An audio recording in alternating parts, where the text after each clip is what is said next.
Olá, bem-vindos a mais um Setcast. Eu sou o Bruno Martins e comigo está a Deise Feitosa. Olá, Deise. Oi, Bruno. E aí?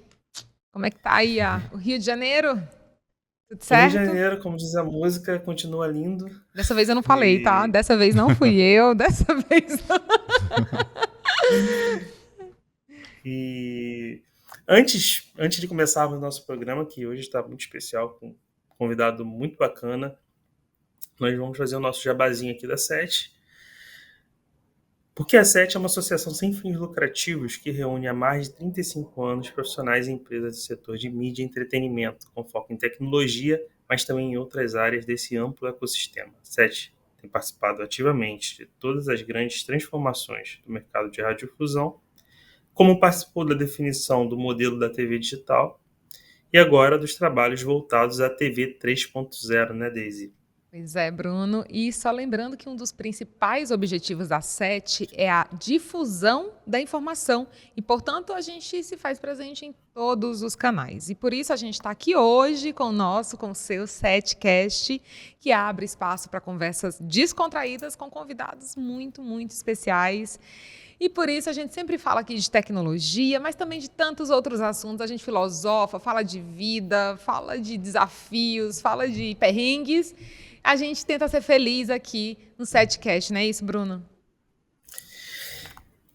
Exatamente, Daisy. E a gente sempre procura trazer convidados que têm algo a dizer de muito, muito legal, muito diferencial para a nossa indústria aqui de mídia e entretenimento e para a sociedade como um todo. E hoje estamos aqui com o Jorge Groove. E, bom, Jorge, é um prazer tê-lo aqui conosco e gostaria que você se apresentasse um pouquinho para a nossa audiência. Maravilha. Quem que é Salve, o gente. Jorge? Vamos descobrir. Bom, prazer enorme estar aqui com vocês. Muito obrigado pelo convite. Meu nome é Jorge Groove. Eu sou artista 3D, produtor musical, produtor audiovisual, né? Faço direção cinematográfica de animação 3D. E nos últimos anos eu tenho um foco maior em realidade virtual, em produção de conteúdo para realidade virtual. Inclusive, o Jorge ele é um dos fundadores do XRBR Summit, e também um dos fundadores do XRBR, que é essa entidade que atua, que trabalha com realidade imersiva aqui no Brasil. Inclusive, a gente já trouxe aqui no Setcast, né, Bruno, a Simone Clias, que também é uma das fundadoras Sim, minha desse irmã. projeto. Sua Simone é minha irmã, irmã, amiga, né? total. Ela trouxe muitas contribuições aqui para o Setcast. Outro dia, inclusive, eu participei de um evento bem interessante também, que o Jorge é um dos fundadores e organizadores, que é o VR Day. VR Day Latam. VR Day Latam. Sim. Então, um evento muito bacana, com grandes produções e também produtores reconhecidos, renomados, e que com uma experiência incrível. Esse ano, inclusive, foi no Beco do Batman, então acho que não poderia ser mais especial, né, Jorge, do que aquela... Foi bem diferente, né? Porque normalmente os eventos que a gente faz são mais institucionais e tal, mas esse ano a gente resolveu fazer uma coisa diferente, mais descontraída. Então, a gente fez ali na Galeria Ziv, no Beco do Batman, e o VR Day Latam esse ano ele foi uma celebração da cultura, né, e de tecnologia. Então, nós estamos na terceira edição do VR Day Latam, com a participação de 8 países. Ele acontece simultaneamente em 8 países da América Latina, né?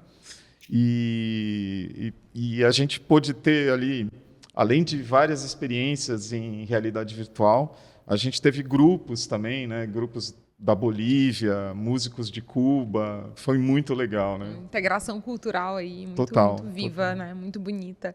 Jorge, e vem cá, você é daqui de São Paulo? Sou de São Paulo. Paulistano da paulistano nascido na Moca. Olha mas só! Paulistano impossível. Olha só! Total. E o que você acha dessa cidade aí? Eu amo São Paulo, né? Para quem trabalha com produção cultural, enfim, é o lugar, né? Eu sempre sempre morei aqui em São Paulo, na mesma casa. Então, para mim é muito viver essa cidade. Para mim é natural, entendeu? Mesmo quando a gente fala, né, às vezes reclama, né, a cidade grande, trânsito, não sei o quê.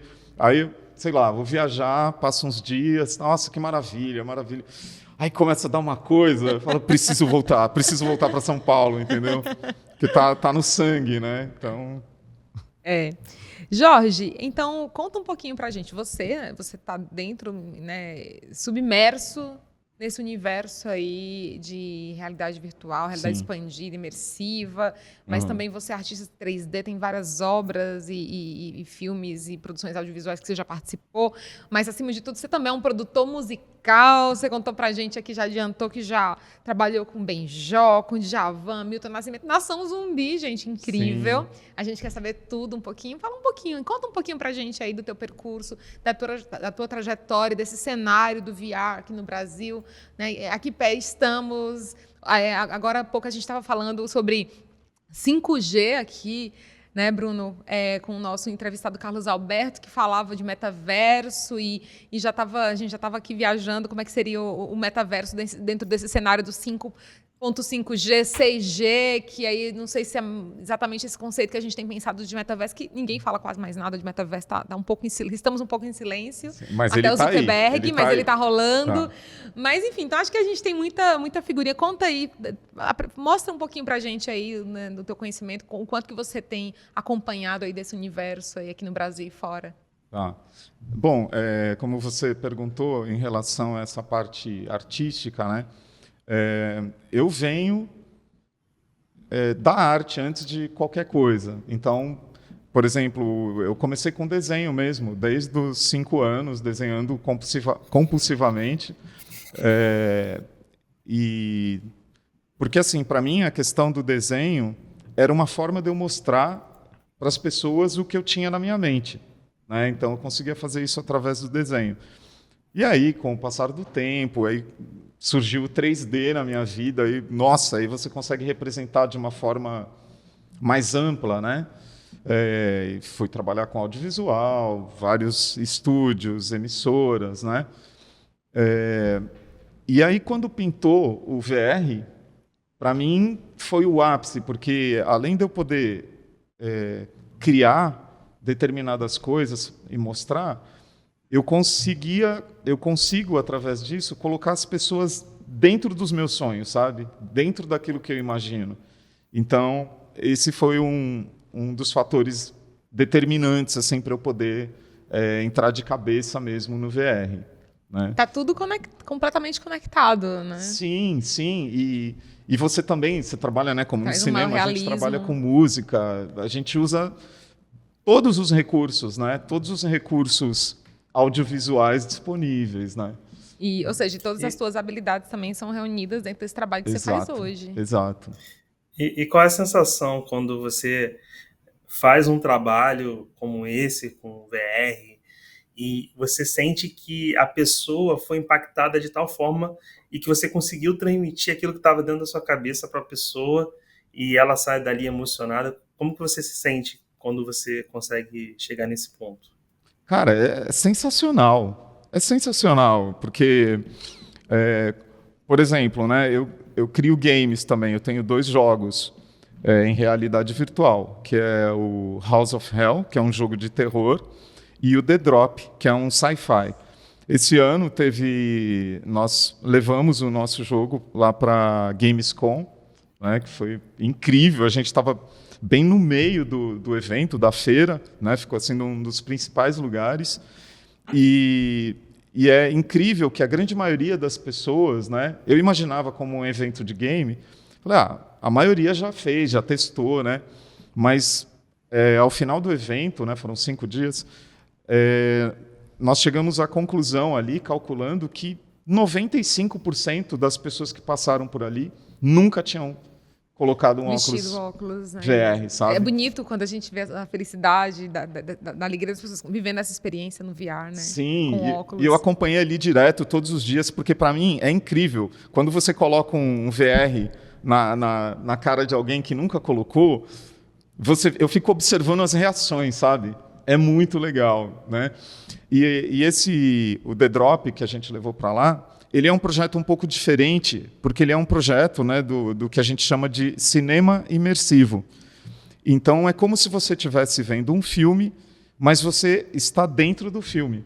As coisas metalinguístico. Total. Então, por exemplo, em uma determinada parte, você está ali num lugar e você tem outras pessoas, elas começam a olhar e você interage com quem está dentro do filme, entendeu? Então, para as pessoas é meio louco. Para mim, eu, né, que faço, já é muito louco. Então, para quem nunca teve essa experiência, é muito absurdo, né? A gente, inclusive, está vindo para uma outra... o avanço desse projeto é integrando inteligência artificial nesses personagens para que as pessoas não só tenham integrações simples, mas você conversa com os personagens. E dependendo do que é falado, você pode tomar determinadas decisões e você muda o rumo da história, entendeu? Então é uma coisa muito legal.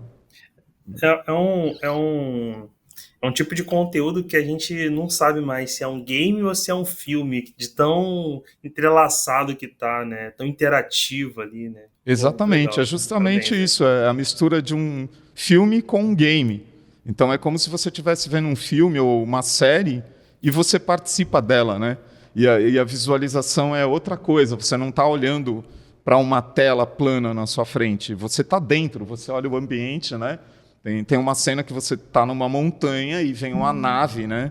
A nave cai e você vê a nave passando por cima da sua cabeça. É muito legal.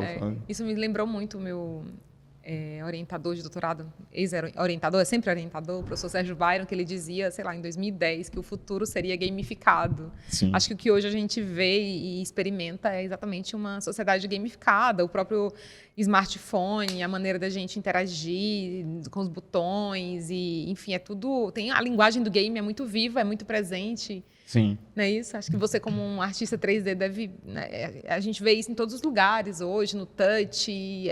É sempre a linguagem do game. Tá ali. Sim. Para mim é muito...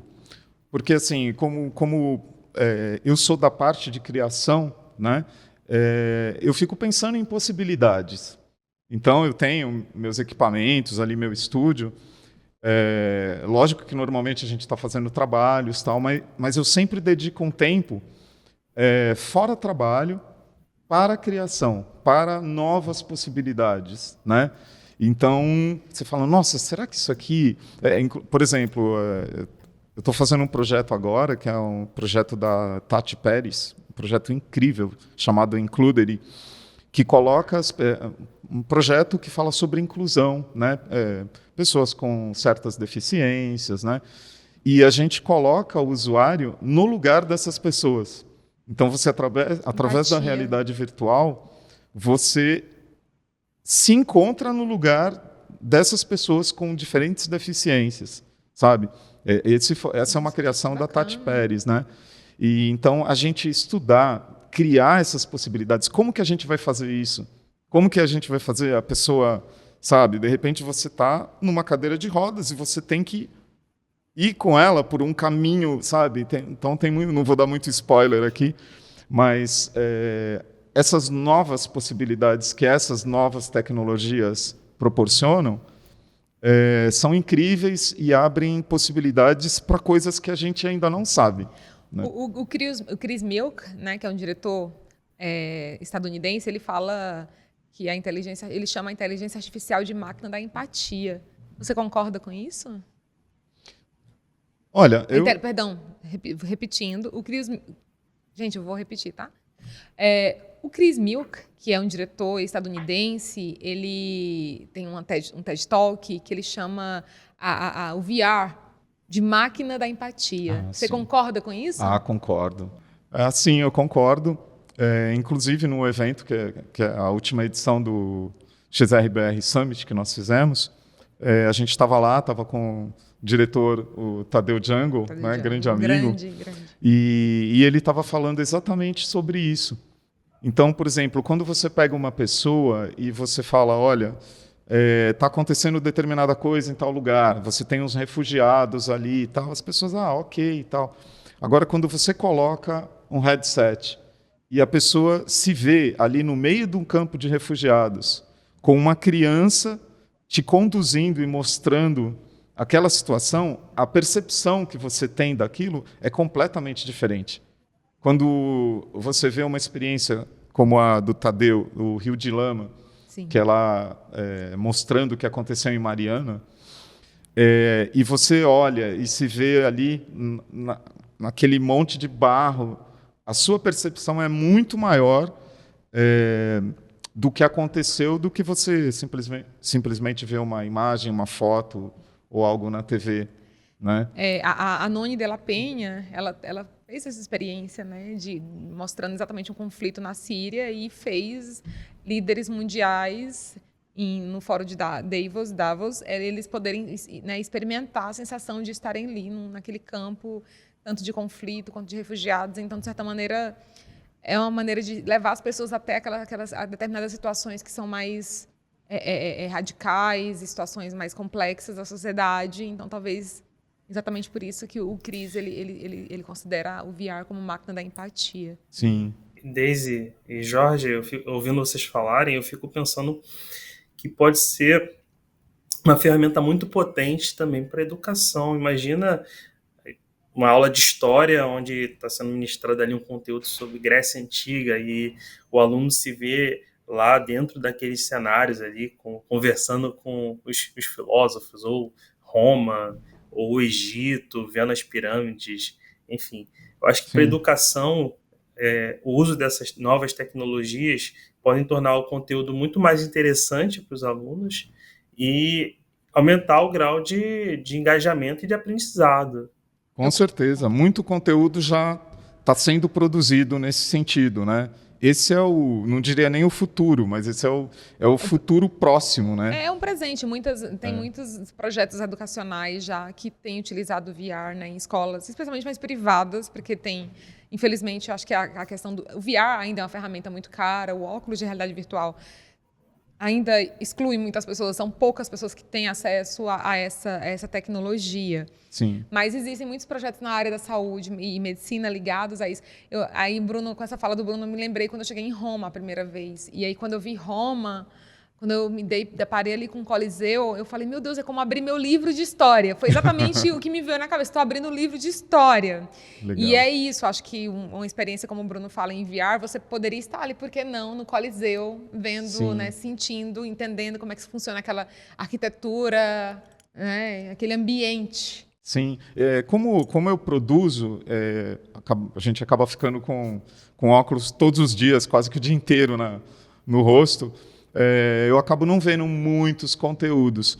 E então, de vez em quando, né, como semana passada, eu peguei um dia e falei, deixa eu ver algumas coisas, né? E eu vi vários conteúdos do tipo assim, você passear pela Itália, por exemplo, você está no Monte Everest, você ir para países diferentes, Israel. Eu falei, caramba, você pode não estar lá, mas, de certa forma, você está lá, né? Você está vendo o lugar como é mesmo. Então, acho que te traz muita coisa que muita gente não teria possibilidade, né? Por exemplo, um dos meus sonhos é sempre ir na Antártida, né? E aí, uma vez eu fui para a NAB, lá em Las Vegas, e uma experiência que o Google estava mostrando era exatamente uma experiência que você ia para lá e dormia. Então, para mim, eu cheguei a sentir frio, eu tive a sensação de frio. Foi lindo demais, porque eu entrava na aeronave pequenininha ali, aí depois pousava na aeronave, você dormia, usava sacos de dormir, montava a cabaninha. Gente, a sensação foi que eu estava lá, eu tive sentimentos... Sim. Eu tive, né, os meus sentidos estavam aguçados, assim, eu senti frio. Mas isso é real, porque... o que é a realidade, né? Então, se a realidade é o que o nosso cérebro interpreta, né, através dos estímulos, né, visuais, auditivos, e a realidade virtual, ela te proporciona esses estímulos, o nosso cérebro ele é enganado, né? Ele é enganado.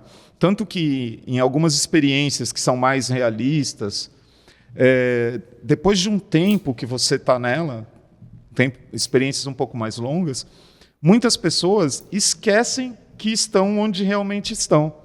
Isso acontece até comigo, sabe? De você ficar um tempo tal, depois de você falar, nossa, tem uma coisa engraçada que uma vez eu estava produzindo tal, e era uma experiência sci-fi, então estava dentro de uma nave, eu fiquei horas, e eu dormi. Eu dormi com headset, né, com óculos, dormi um tempo, depois eu acordei. Quando eu acordei, eu não sabia exatamente. Para mim, eu estava ali dentro. Ali era a sua realidade. Ali era a minha realidade. E eu fiquei algum tempo ali.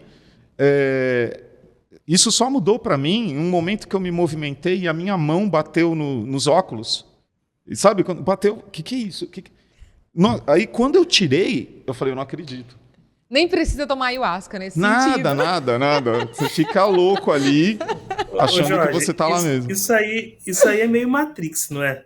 Total. É meio filosófico também, né? Assim, o mundo total. A gente pode criar um mundo totalmente paralelo vivido pela realidade virtual. Né? Inclusive, né, algumas pessoas, até alguns cientistas, pesquisadores, dizem que nós vivemos numa simulação.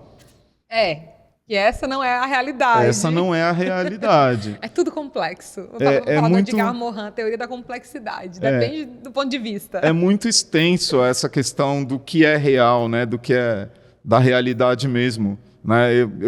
Além dessas coisas, eu pesquiso muito sobre astrofísica, né? E física quântica. Isso me chamou a atenção. Fale-me mais, fale-nos mais sobre isso.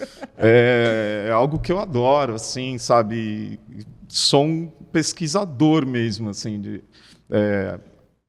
às vezes realizo alguma palestra sobre física quântica, e para mim está tudo muito relacionado, né? O macro, o micro, e aí, quando eu estudo o macro, né, dos astros, e o micro das menores partículas, né, do que nós somos feitos, e aí junta com toda essa coisa das diferentes realidades, né, realidade virtual. Cara, você fala, o que é isso que a gente está vivendo? O que é isso, sabe? Então, para mim, me encanta muito, eu pesquiso o máximo que eu posso, procuro, quando eu faço alguma palestra, não é para ensinar nada, é para a gente dividir conhecimento, dividir experiências, né? Porque eu acho que só assim a gente pode ter um entendimento maior, né? Um entendimento maior do que é essa nossa experiência, né, da vida, né? Então... Sabe que esse nosso papo, Bruno e Jorge, me lembrou uma coletânea que eu participei como organizadora chamada Geodiversidades Televisivas. E a gente estava falando naquela época da televisão digital e o que a televisão, que a tela, ela nos proporciona em 2D, o que ela desperta dentro da gente, assim, sensações, né? E a gente estudou muito a partir de conceitos do grande e inesquecível geógrafo Milton Santos, né? Um alô aí pro céu, aí, Milton Santos, hello, pro universo. E a gente trabalhava muito com o conceito de lugar, território, paisagem e região.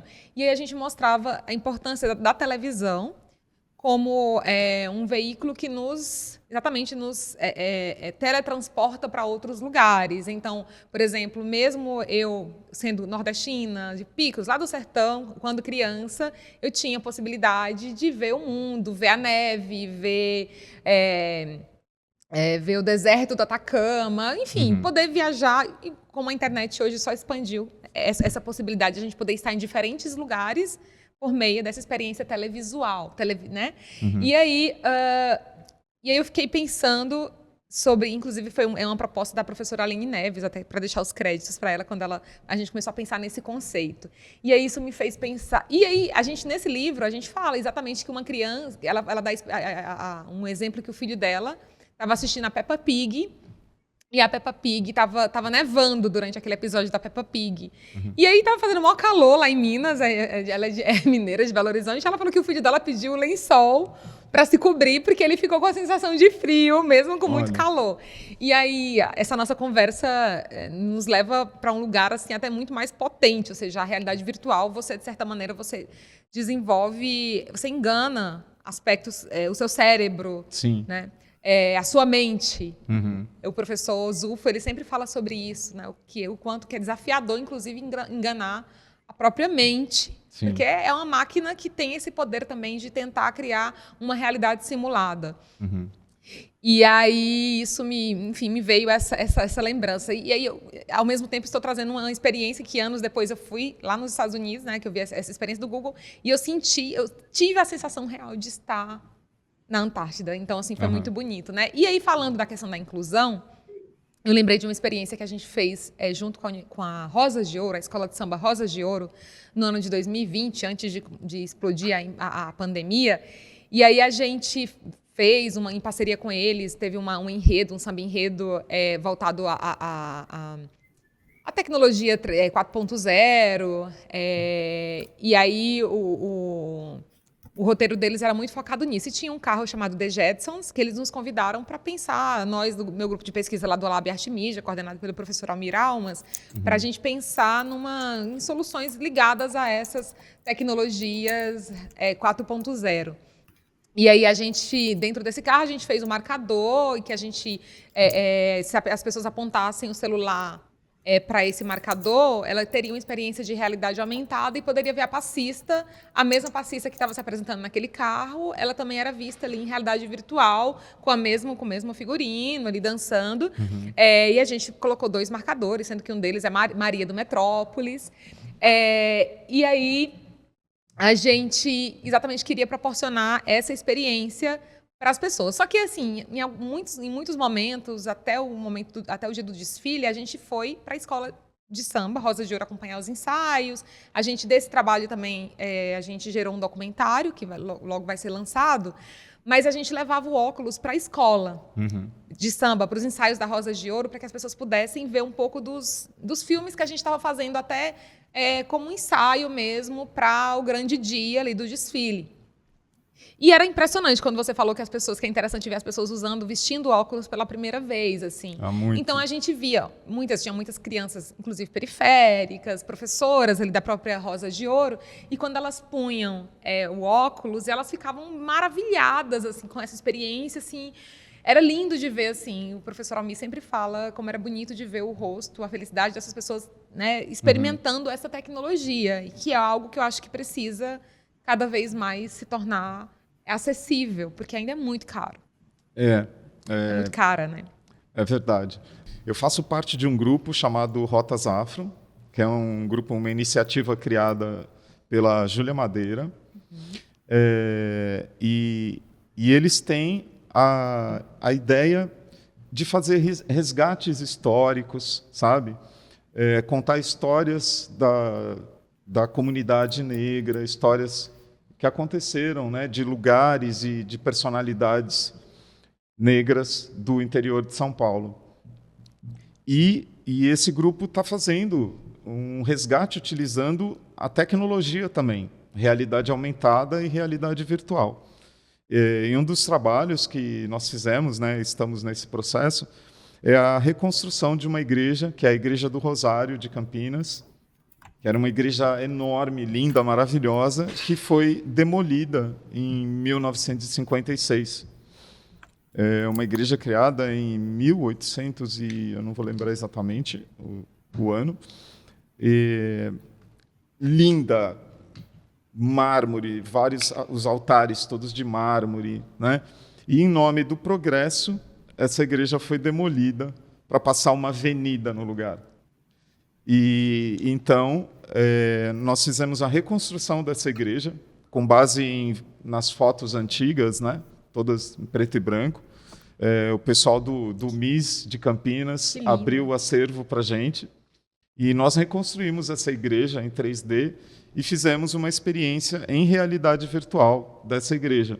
Então hoje você vê a igreja por fora, ouve a história dela, né? E entra dentro da igreja. Você pode ver a igreja como ela era naquele período, entendeu? Nossa, é um resgate de memória. É um super incrível. resgate histórico. É emocionante você estar lá dentro, sabe? Ver aquilo. E é aquela coisa que você fala, como que demoliram isso, né? Poderiam ter feito como a Candelária do Rio, né? Que passaram a avenida, deixaram a igreja, passaram a avenida do lado, né? Mas não era interessante para o pessoal da época, né? Então, esse trabalho do Rotas Afro faz um resgate histórico, né? De várias dessas histórias.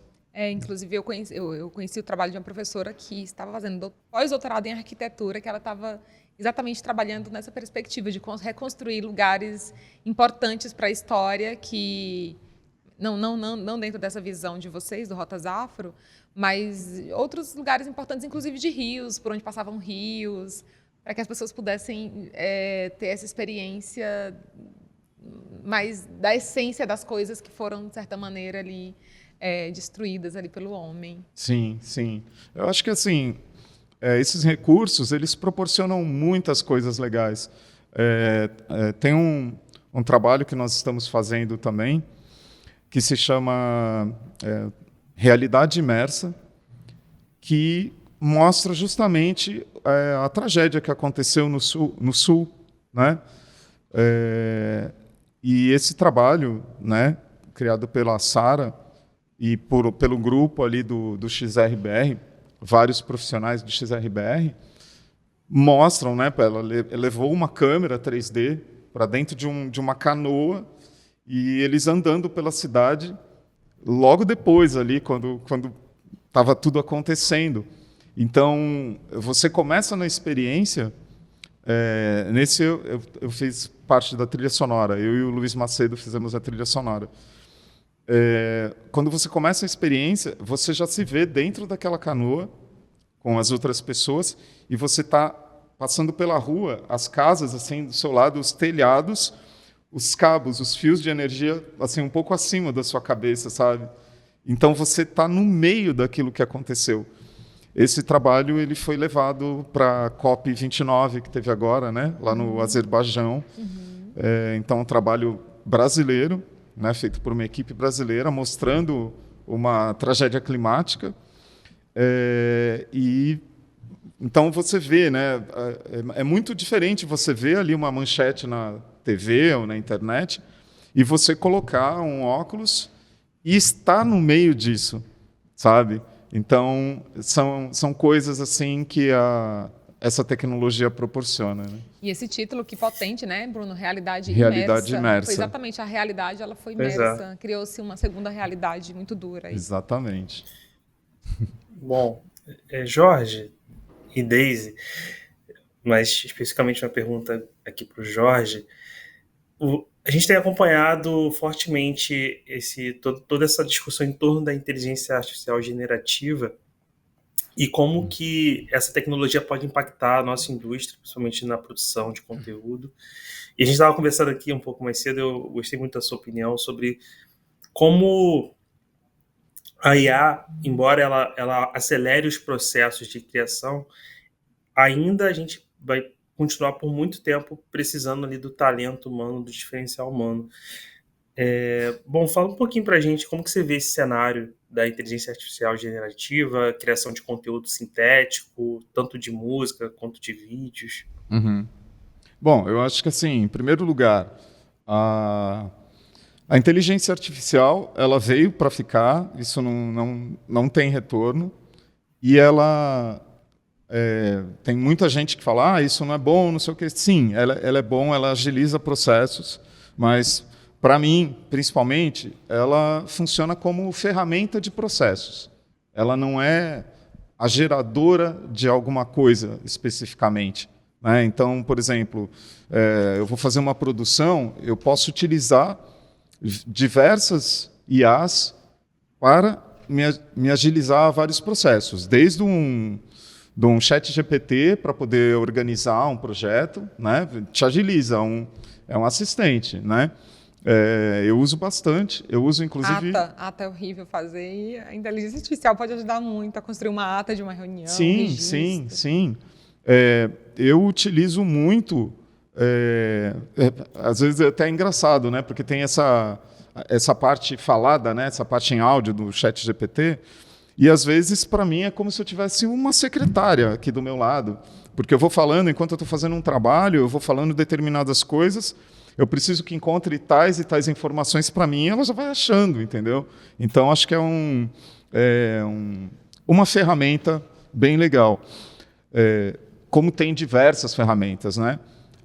No caso de criações, tanto de imagens, por exemplo, ela já impacta muito, já está impactando na publicidade, em várias coisas, né?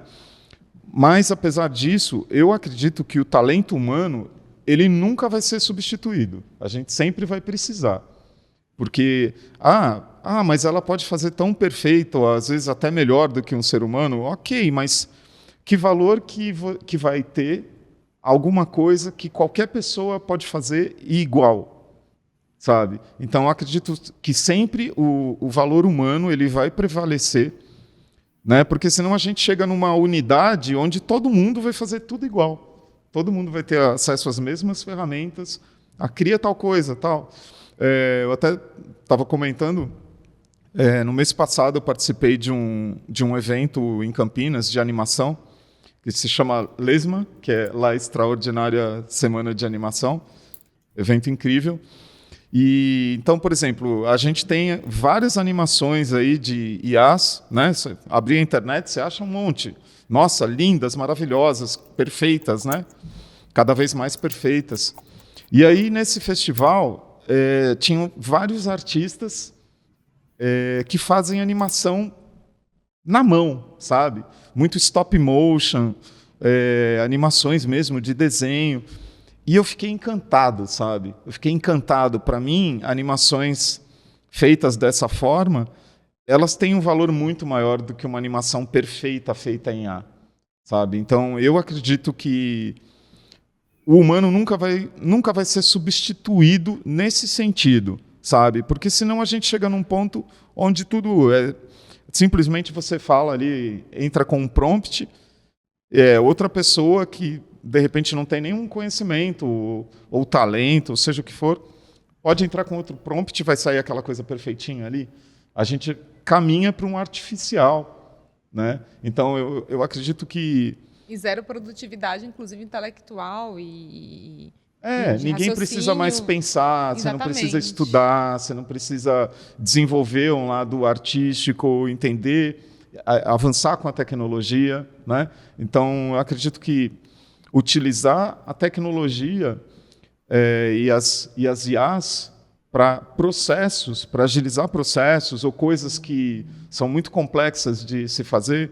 Por exemplo, o Luiz Macedo mostrou lá no Summit um processo de áudio, né, utilizado com IA. Então, uma gravação feita ali, num lugar super barulhento, os entrevistados conversando, tal, e muito barulho, porque a gente estava no meio do evento. Ele conseguiu separar. Então, você tinha lá, né, o áudio original, ali, mono, gravado em um canal. E ele conseguiu, com a IA, separar todo o barulho que estava por trás e o som das vozes veio para salvar, totalmente limpo, sabe? Como ferramenta mesmo. Como ferramenta. Como então, um Adobe, Photoshop, enfim, como uma ferramenta. Como ferramenta. Então, eu acredito isso em todos os campos, assim, no áudio, na geração de imagens. Acho que a gente vai mais para esse lado. Mas há quem diga que em algum momento ela vai extrapolar essa inteligência e a gente vai acabar deixando que ela extrapole esse sentido de ferramenta e ela vai ter vida própria. Isso é um pouco... Né, eu não estou querendo falar em catástrofe, em fim do mundo, assim. Mas acho que é uma preocupação que a gente precisa ter. Né, a questão do domínio dessa tecnologia e de construir, talvez, diretrizes e para que a gente possa também ter limites éticos, exatamente pela questão que você falou, a questão autoral é muito complexa. Sim. Porque você não tem referências. Óbvio que nós, seres humanos, se a gente for pensar, quando a gente produz um texto, ele está cheio de referências, né, que a gente viu ao longo da vida, que a gente estudou. Mas, por exemplo, quando a gente produz um texto acadêmico, a gente precisa colocar as referências biográficas, de onde a gente extraiu aquele pensamento. O problema é quando isso tudo se mistura e vira uma pasta só e você não sabe de onde veio e não tem nem como checar, né? Fica escondido ali. Sim. Então, pode ser preocupante, assim, se a gente não aprender a se relacionar e impor limites também com o uso dessa tecnologia. Sim. Nós estamos num momento único, né, da humanidade, assim, tudo que está acontecendo agora, sem precedentes, né? Todos esses avanços que a inteligência artificial está trazendo agora, a gente não sabe exatamente o que vai acontecer ou como vai acontecer. É uma incógnita. Quando surgiu essa questão da realidade virtual, e aí um grupo começou a se juntar, que é esse nosso grupo, que virou um hub ali de pessoas que mexiam com inteligência, com realidade virtual. De todo o Brasil. Então, por exemplo, quando eu conheci a Priscila Guedes, ela estava morando na França, né? E a gente começou a entrar em contato, tal. Aí ela voltou para o Brasil e aí a gente juntou o grupo, que se tornou um hub, que depois veio a se tornar a associação, o XRBR. E uma das maiores preocupações, inclusive minha, é que quando eu vi o potencial dessa tecnologia, eu pensei, eu tenho que estar aqui. Eu tenho que estar aqui. E era uma preocupação tanto minha quanto da Priscila Guedes também, a questão da ética dentro disso. Porque literalmente, você consegue mexer com a cabeça das pessoas. Você mexe, assim, você, de certa forma, até manipula, se você quiser, né? Então, sempre foi uma preocupação a gente estar dentro disso para poder, sabe, não deixar uma coisa solta, sabe? Porque tecnologia na mão de pessoas mal intencionadas, né, pode virar outras coisas. Então, sempre foi uma grande preocupação mesmo a questão da ética nisso. E falando em Priscila Guedes, a gente já está se encaminhando aqui para o final. Você chegou a falar que vocês chegaram até o Festival de Cannes com uma obra Catalepse. Conta um pouquinho para a gente, Catalepse. Catalepsia? Catalepsia. Catalepsia. Sim, é um projeto da diretora Priscila Guedes, né? Ela me convidou para isso, eu fiz toda a parte 3D de realidade virtual. E ele é um curta do que a gente chama de cinema imersivo. Então, é uma obra em que você está ali vendo de dentro da cena. Você participa desse filme, né? E então nós fizemos isso, foi em 2021, foi para o Festival de Cannes, e na votação popular nós ficamos em primeiro lugar. Então, é uma coisa muito legal. E a gente está retomando esse projeto, incrível, né? Parabéns. Fazendo um upgrade que ano foi dele. Isso? Foi 2021. 2021. Agora eu falei com ela esses dias. E a gente está retomando para dar um up, atualizar, né? Porque em 3, 4 anos, muita coisa mudou. Muita coisa mudou, né? Então, a ideia é que em breve a gente tenha uma nova versão do Catalepsia e vai ser incrível. Imagina. Agora, só uma curiosidade. Nação Zumbi. Nossa, hein? Foi produtor musical do Nação Zumbi. Não, eu fiz... não produtor deles como produtor oficial, né? Fez alguns trabalhos. Sim. E como é que foi sensacional. Sensacional. Mas já era dessa última formação, né? Sim. Com o Jorge do Peixe, né? Sempre Nação Zumbi. Incrível, incrível. A vibe deles, sabe? O som... Baterista incrível, guitarrista incrível, assim, todos brothers, né? Muito legal. Grandes nomes, assim. Né? Milton, Djavan, Benjor. Ai, meu Deus. Sim. Preciso ir no show do Benjor. Nossa, o Benjor é demais, o Djavan, assim, eu adoro essas pessoas porque elas são super grandiosas e são muito humildes. O Milton, quem conhece o Milton sabe do que eu estou falando, né? É uma escola de vida você passar um momento com ele, né? Benjor também, Djavan, não tem nem o que falar, assim, sabe? Saudade. Grandes, né? Grandíssimos. Sim. Bom, a gente está realmente, nossa, que papo bacana, e entrou filosofia, entrou um pouco de tudo aqui nessa conversa muito boa. No final do programa, a gente sempre pede uma dica para o nosso público, para a nossa audiência, de algo que você leu e que gostou muito, ou alguma série que esteja assistindo, algum filme. Enfim, queria saber se você poderia indicar algo para a nossa audiência, algo do Jorge Groove. Filme. Já tem um tempo esse filme, inclusive ele está fazendo aniversário aí, mas para mim é sempre, porque quando se fala em filme já vem na minha cabeça assim, Interestelar. Interestelar, assim, Lindo, incrível. enquanto filme, enquanto história, enquanto conceito. Então, eu indicaria assistir novamente Interestelar. Até mesmo cientificamente, né? Desculpa te interromper, Jorge, mas até mesmo dizem que cientificamente ele é muito coerente com as teorias mais Total, modernas da ciência, da física, né? total. Tudo que foi colocado ali tem base científica, sabe? Então, vale muito a pena. É, uma série que eu estava vendo esses dias, Arcane. Arcane é uma animação incrível, inclusive essa nova temporada de Arcane superou todas as expectativas também, enquanto história, enquanto animação, em trilha sonora, sabe? Indicaria Arcane. Boa, boa. Muito obrigada, Jorge. Muito obrigada mesmo. Valeu, obrigado a vocês. Contem Obrigada. sempre comigo. Por sua participação. Bom. Casa aberta aqui sempre, né, Bruno? Porta aberta para o Jorge. Nossa, bom demais. Sempre, Jorge. O Jorge pode falar de várias coisas. A gente pode fazer um programa só de música, outro só de inteligência artificial, outro só de VR, que ele navega em todas essas praias aí. E 3D e tantas cositas mais. Sim, sim. Inclusive, né, como eu tinha comentado, nessa parte musical, agora em janeiro eu volto para o estúdio, né, porque fiquei alguns anos aí um pouco mais focado na tecnologia e tal, mas não tem jeito, a música, a arte, ela chama muito forte, né? Então, logo a gente vai ter um trabalho novo aí, eu posso trazer. E os curtas também, né, que a gente vai estar gravando aí no começo do ano, novos curtas com animação integrada, né? Então, posso trazer isso aí para a gente. Os seus trabalhos estão disponíveis em algum site, alguma página? Os que estão disponíveis agora são muito mais voltados para essa questão da tecnologia, né? Então, eu estou fazendo um caminho agora, mantendo a tecnologia, mas voltando para as minhas bases de arte mesmo, de música, pintura e esculturas, né? É sempre bom voltar às origens. Total, a gente se alimenta disso, é a nossa essência, né? é o que a gente é. Sim, né? Com certeza. Muito bem, muito bem. Bruno, passo para você a palavra.